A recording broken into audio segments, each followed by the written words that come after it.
I was reminiscing tonight upon my awakening. How did my soul awaken? And how does a person go from a solid belief in God, the Bible, and Christianity to no longer believing in God, but instead experiencing and knowing deep within the soul of, now that's the difficult part to say, the ineffable, right? The ineffable, which is the only word for God. And as I was thinking back over my last 5 years, I realize now the process. There are several different means to awaken the soul. Some people do it with mushrooms, plant medicine. Some people get to experience out-of-body experiences or near-death experiences. And in my case, it was kind of a shock therapy. I experienced the twin flame connection and the twin flame love, which is phenomenal and out of this world. But then obviously that did not remain and become reality for my life, but instead I experienced a brutal shock of rejection and abandonment. And I feel because this happened later in my life, I was already in my 50s, early 50s, right? And because I was older, my mind, my conscious mind, no longer possessed the flexibility that a child has to absorb trauma and put it away in the subconscious, right? Lock it away. And in my case, the trauma was so severe that my mind could no longer suppress it and put it away, put it out of sight, out of mind, out of sight, right? And I cracked. The pain of the rejection and abandonment suffered from my twin flame, my counterpart, was overwhelmingly large and great and painful. So much so that my soul, like I said, my mind could not cope with the intensity of those feelings, and my soul cracked open. And all of these feelings, these real feelings of rage and anger, came flooding out of me, came flooding out of the abyss that was my subconscious soul. And like I said, the emotions were so intense and overwhelming that I felt such a deep pain that I honestly didn't give a flip about God anymore. Of course, at first, I had to clear out some of my I had to start clearing out these feelings that were now rising to the surface from my authentic soul. The fears, all the fears of the beliefs, the Christian beliefs that I had adopted. And I had to work through my psyche and through my mental space, through all the doctrines, especially the punitive doctrines in the Bible about hell and punishment and condemnation and guilt and shame. But my pain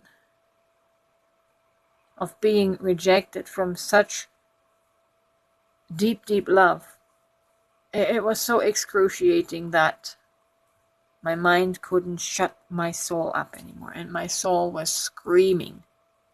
I didn't care if I offended God. My soul was screaming in agonizing pain. And it rose up. It wasn't going to take it anymore laying down. And that's when my deconstruction started. And I was feeling into everything that would deny me love. Everything that would deny me this love. And I cleared it out. I made space. I made room for love to occupy me. For me to become love. I made room.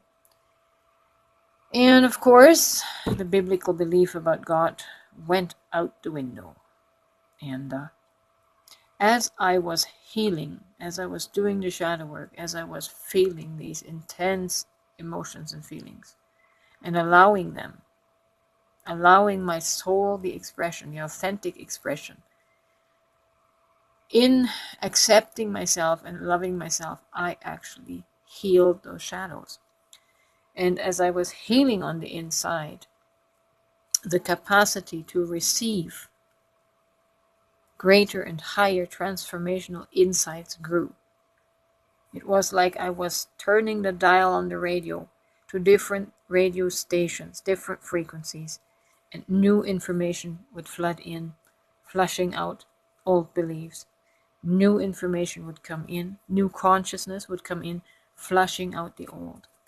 And in this process, I realized that when we come into this earth life, we come in through the door of trauma. And trauma builds up and accumulates within us over time. And this trauma makes us feel victimized and helpless. And this then creates the affinity to seek out religion, to seek out a higher power, which we call God, to save us out of our miserable life. And that's the consequence of trauma. That's a trauma response.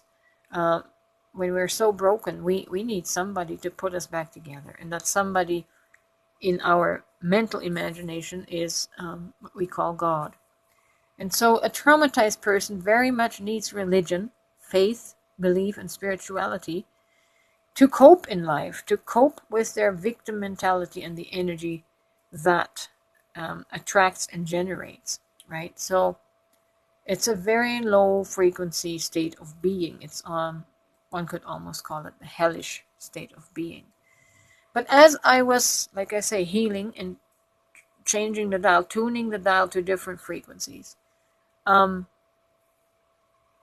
things started to become clear, and I started to understand how the soul works, how the mind works, how it is the creative power or the image of God in which we were made. And it's the generative force. Our emotions are the generative force for our future life. And as I turn my dial higher and higher, my tuning band, the consciousness that has overtaken me now is a consciousness of wholeness. When you are in the consciousness of wholeness, you're not in the same frequency of where you were a victim before. In wholeness, you have need of nothing and no one. Therefore, there's no longer the need for a belief in God. In wholeness, you realize actually that you are the God essence. Wholeness is what is expressed by the Bible verse that says in Matthew 5, I think, where Jesus says, "Be you perfect as your heavenly Father is perfect." And wholeness represents that perfection. When you are perfect, you have no need of God. You have no need of anything. No need of rescue. Excuse me. And it's really hard to describe this.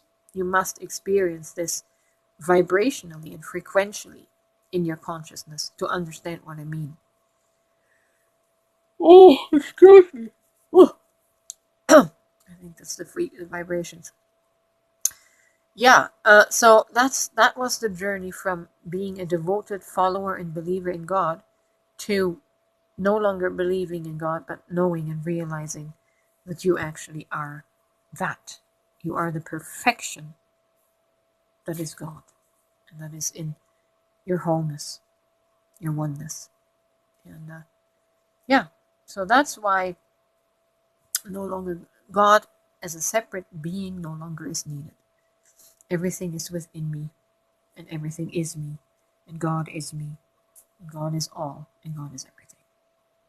I hope that made sense. Just a little recap of my journey, and there's no more believing here. There's only knowing, knowing deep within.